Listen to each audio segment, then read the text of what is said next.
La distancia cero.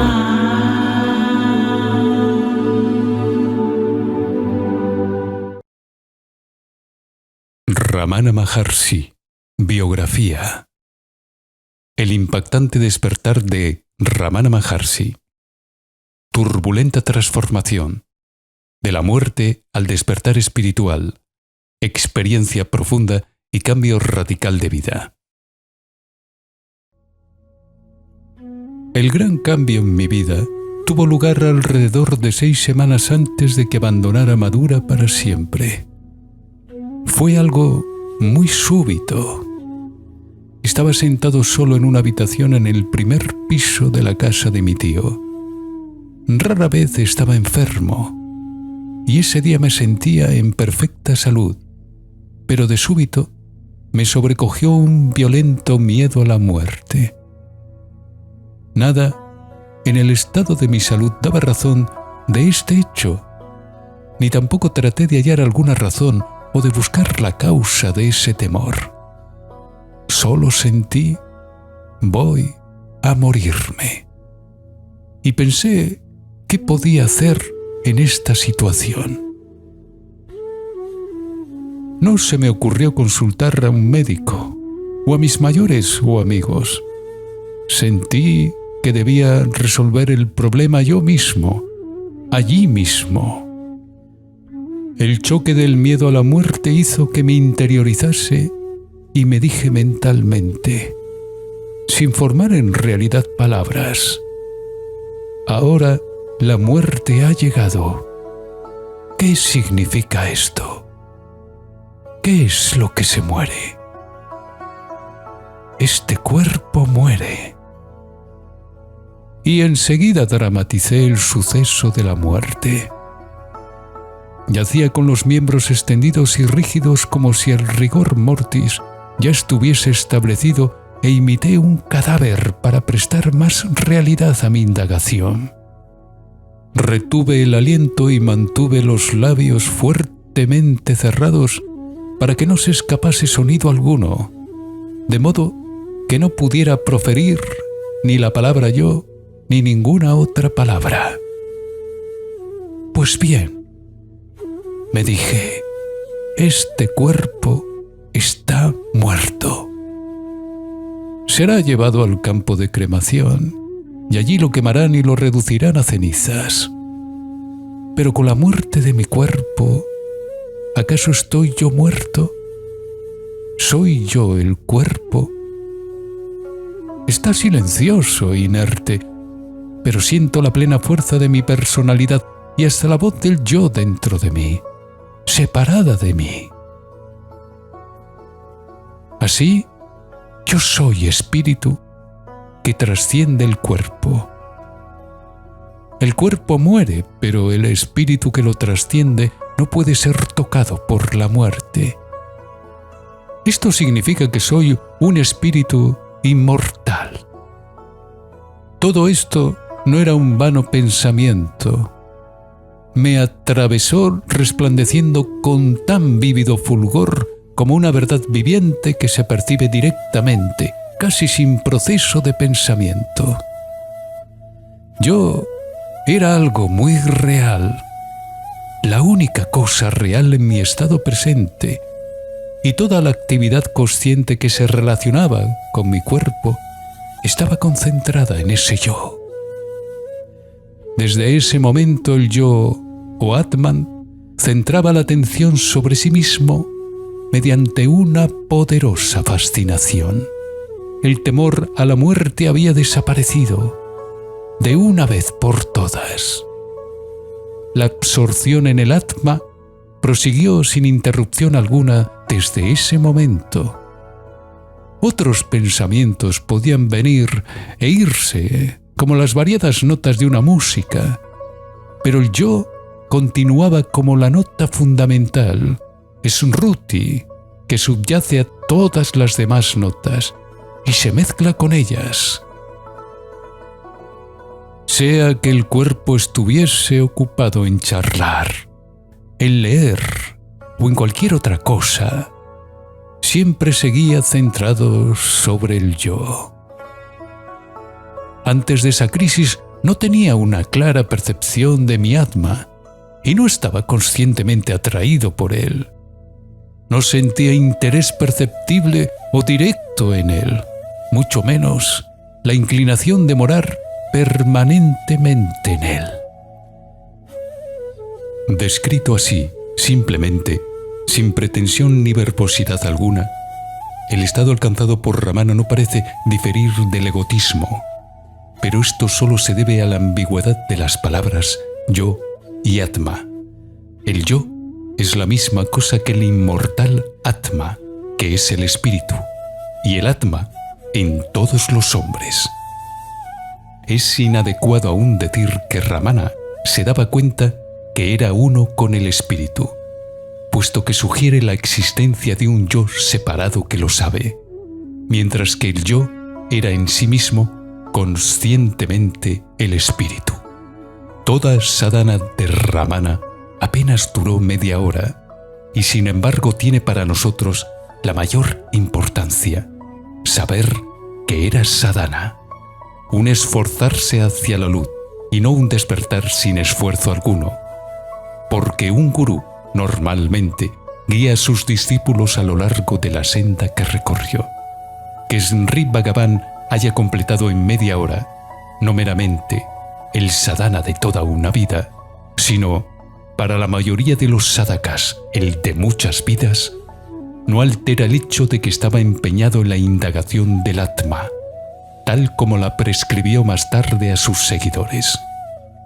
Les advirtió que la consumación hacia la cual conduce no se alcanza normalmente con rapidez, sino después de una larga lucha. Pero dijo asimismo que es el único medio infalible, el único directo, para lograr el ser incondicionado, el ser absoluto que se es realmente. Dijo que establece inmediatamente el proceso de transmutación, aun cuando puede pasar mucho tiempo antes de que quede completado. Pero en el momento en que el ego Atma trata de conocerse, participa cada vez menos del cuerpo en el que está inmerso y cada vez más de la consciencia de Atma. Esta modificación del modo de consciencia produjo naturalmente un cambio en un sentido de los valores y hábitos de vida. Las cosas que antes eran valiosas perdieron toda atracción. Los fines convencionales de la vida se volvieron irreales. Lo que antes se ignoraba ejercía muy fuerte compulsión. Esto también lo describe Bhagavan de la siguiente forma. Las consecuencias de esta nueva percepción pronto se advirtieron en mi vida. En primer lugar, perdí el poco interés que tenía por mis relaciones exteriores con amigos y parientes y proseguí mis estudios mecánicamente. Mantenía un libro abierto frente a mí para fingir que estaba leyendo y así contentar a mis parientes, pero en realidad mi atención estaba muy lejos de materia tan superficial. En mis tratos con la gente me volví humilde y sumiso. Anteriormente, si me daban más trabajo que a los otros muchachos, me quejaba. Y si un chico me molestaba, me vengaba. No había muchacho que osara burlarse de mí o tomarse libertades. Ahora todo había cambiado. Por más que me dieran trabajo, por más que me molestasen o se burlaran de mí, lo aceptaba tranquilamente. El antiguo ego, que se sentía injuriado y se desquitaba, había desaparecido. Dejé de salir con mis amigos para ir a jugar y prefería la soledad.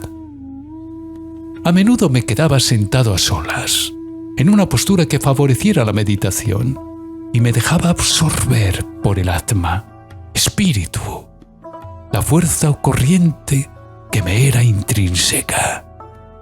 Proseguía haciéndolo a despecho de las burlas de mi hermano mayor que me llamaba sarcásticamente el sabio o el yogi y me aconsejaba retirarme a la selva como los antiguos rishis. Otro cambio radicaba en que ya no tenía más gustos o disgustos en cuanto a la comida. Cualquiera que fuese el alimento que me daban, sabroso o insípido, bueno o malo, lo tragaba con la misma indiferencia. Uno de los rasgos de mi nuevo estado era el cambio de mi actitud hacia el templo Ninaxi.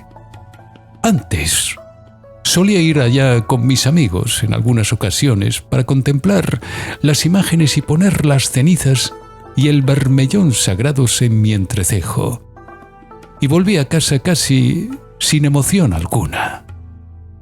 Pero después del despertar, iba allí casi todas las tardes. Acostumbraba a ir solo y me quedaba inmóvil mucho rato, mirando una imagen de Shiva, o de Minaxi, o de Nataraya y los 63 santos. Y mientras me quedaba allí, oleadas de emoción me sobrecogían. El alma había renunciado a su dominio sobre el cuerpo cuando desechó la idea yo soy el cuerpo y buscaba un nuevo fondeadero. De ahí las frecuentes visitas al templo y la efusión del alma en lágrimas. Este era el juego de Dios con el alma. Me quedaba en pie ante Ishwara, el que rige el universo y los destinos de todos, el omnisciente y omnipresente, y a veces rogaba para que su gracia descendiese sobre mí de modo que mi devoción pudiera acrecentarse y llegar a ser perpetua como los 63 santos. No rogaba en absoluto, sino que dejaba en silencio que la hondura interior fluyese ininterrumpidamente hacia la hondura exterior. Las lágrimas, que eran señales de este derramarse del alma, no eran causadas por ningún placer o dolor. No era un pesimista. Nada sabía de la vida y no había aprendido aún que está llena de dolor. No me movía el deseo de evitar renacer, ni siquiera obtener el desapasionamiento o la salvación. No había leído libro alguno excepto el Periapuranam, la Biblia y trozos del Tayú Manabar o Tebarram. Mi concepción de Ishwara era similar a la que se halla en los Puranas. Nunca había oído hablar de Brahma, Samsara y el resto.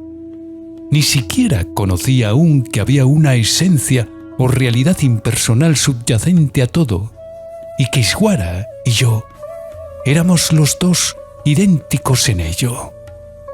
Más tarde, en Tiruvannamalai, mientras escuchaba el Ribu Gita y otros libros sagrados, aprendí todo esto, y aprendí que los libros analizaban y daban nombre a lo que sentía instintivamente, sin análisis ni nombre.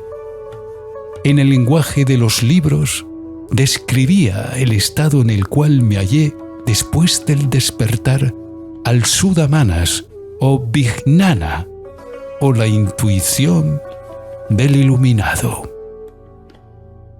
La realización de Bhagavan es un estado muy diferente del místico que es transportado al éxtasis por un inexplicablemente breve instante, después de lo cual los sombríos muros de la mente lo encierran nuevamente. Sri Bhagavan ya estaba en una constante, ininterrumpida percepción del Atma y dijo explícitamente que ya no hubo más sadhana, no más esfuerzo espiritual después de esto. Ya no tuvo que esforzarse más por permanecer en el Atma, porque el ego, cuya oposición es lo que provoca la lucha, se había disuelto y nada quedaba con lo cual luchar. un nuevo progreso hacia una continua y plena identidad consciente con el Atma, establecida en una vida exterior completamente normal, y que irradiaba la gracia sobre aquellos que se aproximaban a él, fue en adelante natural y sin esfuerzo alguno. Y que había tal progreso nos lo indica Sri Bhagavan al decir que el alma seguía buscando un nuevo anclaje. La emulación de los santos y la preocupación por lo que pensarían sus mayores son cosas que muestran un resto de una aceptación práctica de la dualidad que más tarde habría de desaparecer. Aparecía, asimismo, una señal física de la continuación del proceso. Sentía en el cuerpo una constante sensación de ardor desde el momento del despertar hasta que entró en el santuario interior del templo en Tirumban Namalai.